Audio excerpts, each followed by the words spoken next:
Liverpool Fan in Japan. Hello YouTube, Liverpool Fan in Japan here, the Miyazaki man Sai. Gary Neville and Jamie Carragher could not work out why Robbo went into the centre of the pitch behind Van Dijk and Dijk and Quansah. But never fear, Miyazaki man is here.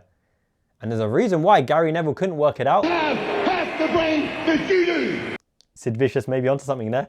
There's actually clear intention behind why Arne Slot did it, and it now makes the whole narrative of the game make sense, especially what we saw in the first half and what we saw in the second half. So let's get into it. And as important as strategy is on the pitch, strategy off the pitch is just as important. And I do my best work on a full stomach, so come join me for lunch and... Oh, it's only an octopus tentacle, but actually, we didn't go for seafood. Suspicious. Let's go! I like samosa. Come back and then iku. Come back and then go yakiniku? Yes. Okay, let's do it. Let's do it. Let's do it, janai. His hair's a bit long and it's not lunchtime yet, so let's go to his local hairstylist. So after Endo was getting a fresh trim to explain to Gary Neville why Robertson inverted behind the centre backs, he never quite made it onto video because after lunch he had a nap. Oh, いいね、Endo。かっこいいじゃね。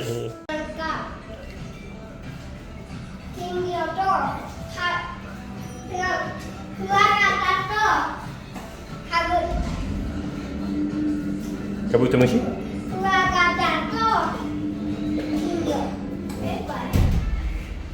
？Endo, you're going to eat some yakiniku. You're cooking, Endo, yeah? Oh my god. His kids said, can I have a chip? No. What? No. Try. This is beautiful, fresh, putty young chicken.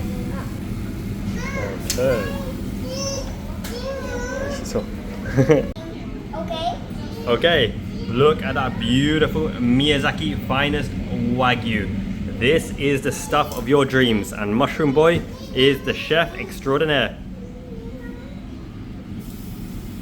Sizzle, sizzle, sizzle. Wow. Okay. He's cooking for Papa. Oh. Just like Liverpool cooking this season. Arne Slot. Look at this dark, beautiful beef rib. Miyazaki Wagyu's finest. Done by Miyazaki's Liverpool Fan in Japan, Endo. Mushroom for the Mushroom Boy. On. Hello YouTube, Liverpool Fan in Japan, the Miyazaki man Sai, and today we're at barbecue yakiniku. Mushroom Boy is executive chef wearing his summer outfit. Look at that premium Wagyu beef. Turning, whoa, what a legend. He's only 4 years old. He's mastered the art of Miyazaki Wagyu beef cooking. Take it away. Is your favorite player? Soboslai, yeah! Beautiful Wagyu short rib. Beautiful premium Miyazaki Wagyu beef. Cooked to perfection by executive Liverpool Fan in Japan, Endo. He's gonna turn the fire up. Yes please, go. Fire up. Fire. Ooh. Here we go. You want sauce? Yes.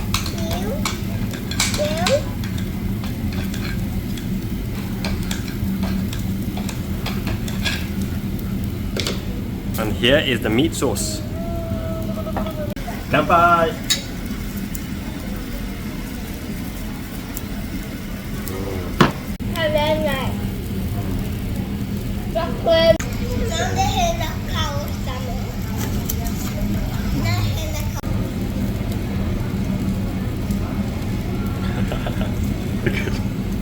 Eats his salads as well. Yes, Liverpool Fan in Japan. Good man. That's 35 quid. My goodness. Yeah. Now that I've whetted your appetite, it's time to get tactical. Alrighty, so the question Gary Neville and Jamie Carragher wanted answering was why did Andy Robertson, instead of going into the left half space here, the wing back role to receive the ball, did he drop behind Virgil van Dijk and Dijk and Quansah in the first half? Well, no worries, Carragher, my man. I got you covered. The Miyazaki man is here, so never fear. I'll teach you a thing or two about tactics. Okay, So Andy Robertson goes between Virgil van Dijk and Carragher and Quansah, and he actually goes little dilly-dallying, little crossover run here, looking for space. Trent Alexander-Arnold goes into the wing-back role. You end up with this kind of shape here. Very, very interesting. So something about football tactics is it does not always have to be symmetrical. You know this, as in when you saw Jurgen Klopp's Liverpool play, Andy Robertson would be bombing up and down the wing, left, back, extraordinaire, covering the whole length on the pitch, on the verticals, up and down, whereas Trent Alexander-Arnold would occupy this position and this position to kind of build up the play and operate in that kind of position. So we're going to reset the board now and just show you the reasoning why Andy Robertson went in between Virgil van Dijk, Carragher and Quansah behind the line in the quarterback position, whereas Trent Alexander-Arnold predominantly went into that position under Jurgen Klopp's latter style formation of play. The reasoning is quite simple. This adds more proof to the pudding that the first half against Ipswich was containment. Let's see what McKenna's Ipswich can do. Full-bodied pressing, full court press in the opposition half. I'm going to use these lovely gems here to signify Ipswich players, okay? We go mano at mano, one man on one man. Beautiful colored diamonds here. This is all we need to show a representative example here. So what do you do to escape your marker? You rely on individual brilliance. In fact, I'm going to get one more. You rely on individual brilliance to turn your man. Now, unfortunately, everyone struggled in the first half to beat their man. The press was very effective because not only when the ball came in is your direct man pressing you, he's cutting off the lines of passing to each centre-back and you're closing on him. To be fair to Gravenberch, he managed to waddle his way either side to beat the press, but is very, very restricting and suffocating. Now, Crystal Palace did a similar thing against Liverpool, against Wataru Endo, and it worked aplomb because in a single pivot 6 formation, it's very, very difficult for him to have complete holistic view. Holistic means complete navigational view of everything around him because he's only got one pair of eyes on the front of his head. So it's about communication with where all and knowing all the players around the position, gauging the options before the ball even comes to your feet. So the only ones that could beat the press in the first half was Gravenberch and Diogo Jota, the Slotter, to some extent. Now, when you have a man marking system, obviously you keep your eyes on your target player and you don't give them any breathing space to roam, especially the less technical players. So I've already highlighted in the previous video that Andrew Robertson right here, what a quality player, is the weakest by far in the whole entire Liverpool squad at rondos, which means that under pressure with the ball at his feet, he doesn't have the dribbling ability, he doesn't have the tic-tac-techers on his feet, quick feet to maneuver his way out of trouble. He's very one-dimensional, very one-footed, quality cross, quality running, quality pace on the run as well, but he's not a supreme dribbler, he's not got the techers at his foot, so he'd be a key weak point in a man-to-man system to try to snuff out the ball because his options on the ball are quite limited. Hence why he is also the attractive one to press. Now, if he goes into this position, it's very easy to press him. He comes in and around behind him here, and you suffocate the press here. His best hope is to try to lob the ball back to Alisson, or to give the short ball, or to give to Lucho Diaz down the line, and hope that they can retain possession because of their good footwork and their good technique and good control. So, what do you do to allow Robertson into the game and to escape the man marker? And there's a philosophy around this as well, which is why I really, really rate Arne Slot as a coach, because you can train methodically and logically the positions and what to do, but when you break the orthodox strategy, i.e. when Van Dijk and Quansah go forward and Robertson goes around here, what does this player do? Now, this player, under any system, has two choices. He can go with his gut instinct. Do I follow the instructions, follow my man all the way around? Hello, big gap here, big gap. What do? Do I cover Lucho Diaz? Do I follow him all the way in here? What about the line in behind here? Surely there's going to be a pacey player breaking through the lines. It could be McAllister, not the most pacey, but Lucho Diaz could turn into the space behind on a foot race, or he could take it, give the 1-2, give and go, and off you go. You're in trouble. Big spaces open up, okay? So straight away, you create a dilemma.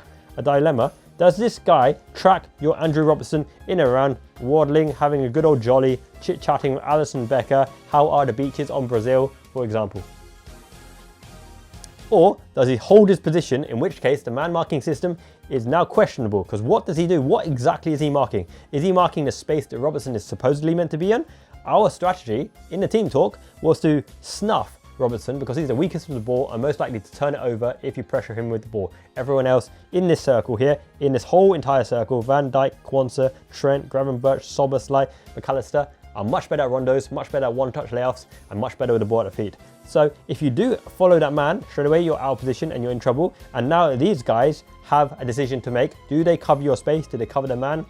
It's chaos. It's organized chaos and purposely done.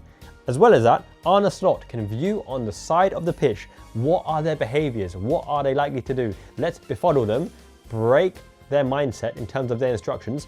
Does he go with his own whim, or does McKenna shout on the sidelines instructions? Hold, hold, stand your ground, stand, or go, go, go, chase him, my son, go long, go on. That would be quite a scene to see. It's like Braveheart, right? And what a coincidence, they're chasing the Scottish Braveheart. Anyway, I digress just a little bit. So, also, when you're in that position here, you can see everything in front of you. In that case, you're not relying on Alisson Becker with the ball. He probably has better distribution from the back than Andrew Robertson, but Andrew Robertson can actually carry the ball, whereas Alisson Becker will be looking to take minimum touches to get into position to probe.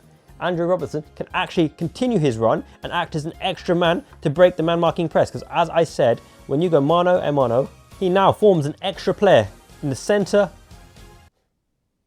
of the pitch, and Arne Slot likes to focus on the centre pieces because he is going to break down your formation by dominating through overloads in the centre before a quick 1, 2, 3 lateral pass, and then danger, red lights go on because they're breaking right at the opposition goal. Okay, so when Andrew Robertson is here, that actually forms a solid 3-man defence with options either side, as well as an overload in wherever Robertson goes, because Van Dijk is not covering for Andrew Robertson, nobody is covering for Andrew Robertson. There's now a vacated gap, and this signifies to Arne Slot, are Ipswich willing to break their shape to commit to the full press? Will they follow this dummy runner here who's just absolutely nonchalantly running behind the lines? Or do they stick to the position? If it's zonal, then the way to attack and the way to progress the game is different. If he follows the man, then opportunity arises to be proactive and instigate a new attack on the fly with instructions to these players in particular as to what to do.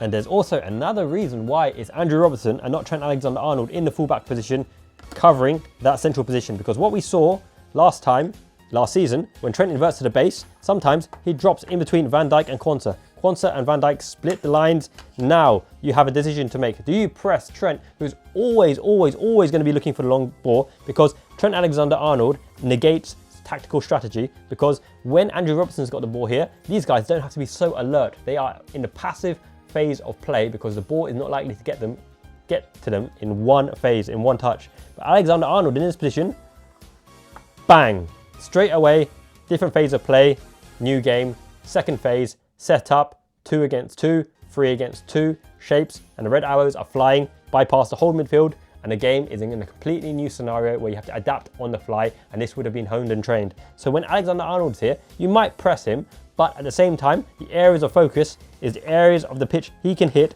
or breaking through the lines to the number 8, or even stepping into the void. And when he gets into his sphere of influence, which means literally that ball has less distance to traverse. It might be the ball at the top, especially for Darwin Núñez, but it could be for Mo Salah or Diogo Jota as well. So when Trent Alexander-Arnold is here, the mentality of the press is different, because even though you press, if you are a second too late, or he sees a trigger point to release a man, the ball is going, it's gone. And Andrew Robertson will not be playing that. Hence why, if you want to uncover what the opposition are willing to do and the extent to which they have to listen to their manager, which is fantastic data and information to analyze.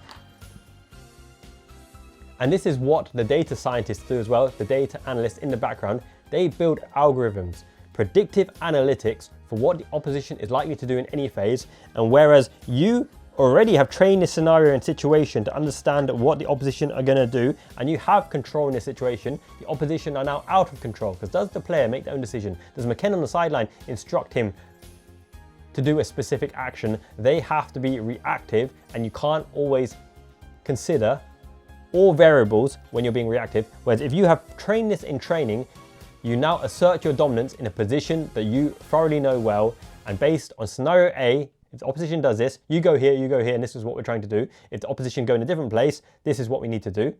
And it's kind of outfoxing the opposition, seeing how committed they are to the press, breaking their shape, and exploiting any gaps that exist. And this is particularly prominent for another reason as well, because the players commit to man marking, full man marking in Liverpool's half when Liverpool entered the opposition half. So let's reset the board. Let's reset the board. And I'm going to show you what Ipswich are likely to do. Captain, different colour. Okay. And I'm a few diamonds short, but it's all good. Put that tentacle on. No, just kidding. They actually held zonal shape when Liverpool were on the press. And what that means is it's particularly hard to break them down because specifically they are marking the zones where Liverpool try to attack. You want to go in there, Mo Salah? It's a 3-man gang.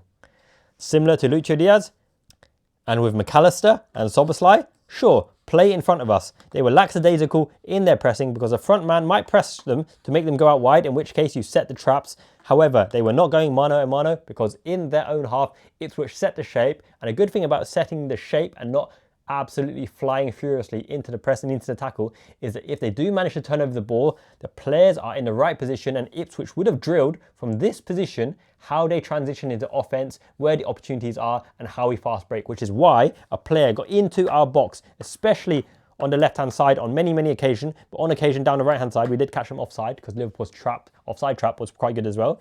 They know on the transition, on the break, when we win the ball and we go forward, where the players are going to be, and therefore they have planned that moment to execute the attack on a trigger point as well. This is a finely balanced chess match depending on situations, and the ultimate strategy to putting Andy Robertson behind the line is, you know, the phase of play is not going to transition here a la Trent Alexander-Arnold. It's going to be a short ball playing game. He's also the man that Arne Slot would have identified and Ipswich would have identified is the weakest on the ball in tiki-taka, one-touch layoff. So he's the man to press in this position. That is probably one of their win conditions, to turn over the ball on an Andrew Robertson as opposed to anyone else in this back line, because they're all very technical. No discredit to Andrew Robertson, fantastic player, probably the best left back of all time in the Premier League, alongside, I know, I don't want to say it, but like Patrice Evra or that kind of thing, Dennis Irwin and Ashley Cole, for example. However, by hiding that player who they're going to chase and mark, it poses the question, and all Arne Slot needs to tactically outmaneuver and outthink the opposition manager is to see their reaction, see their levels and willingness to press, and that way he could formulate the plan to blitz the opposition in the second half, which he absolutely done. Because sometimes when you change the game into a 45-minute, 110% tempo, all-out attack against an opposition who's pressed their hearts out, because in front of the home fans in the Premier League, again, for the first time in a long time, they're gonna wanna show a bit of oomph and gusto and fighting spirit. Fighting spirit! And then when they're tired, the fighting spirit diminishes, and then the cream of the crop. The cream of the crop! Rises for Arne Slot. That one was a miss. But the Gravenberch to Trent Alexander-Arnold, in between the fullback, and the centre-back. Mo Salah gets on it, head up, right foot, open body off, hit into side net, a ball around, all the way around the goal, very cinematic. The cream of the crop rises to the top. This is a channel with substance and abundance. Hope that helps you understand the gamesmanship in behind putting Andrew Robertson. It's not about overloading the centre, which in fact is good because you have an extra body there, forsaking the outlet on the left-hand side. However, that's for clear purpose to uncover Ipswich's pressing strategy. Hope that makes sense, and hope you enjoyed the video as well. Smash a like if you found it useful. Now, I'm sufficiently stuffed from Miyazaki Wagyu yakiniku. Miyazaki beef is actually #1 in Japan. You've heard of Kobe beef, Wagyu, all this stuff, right? Miyazaki wins the beef Olympics. That's a real thing.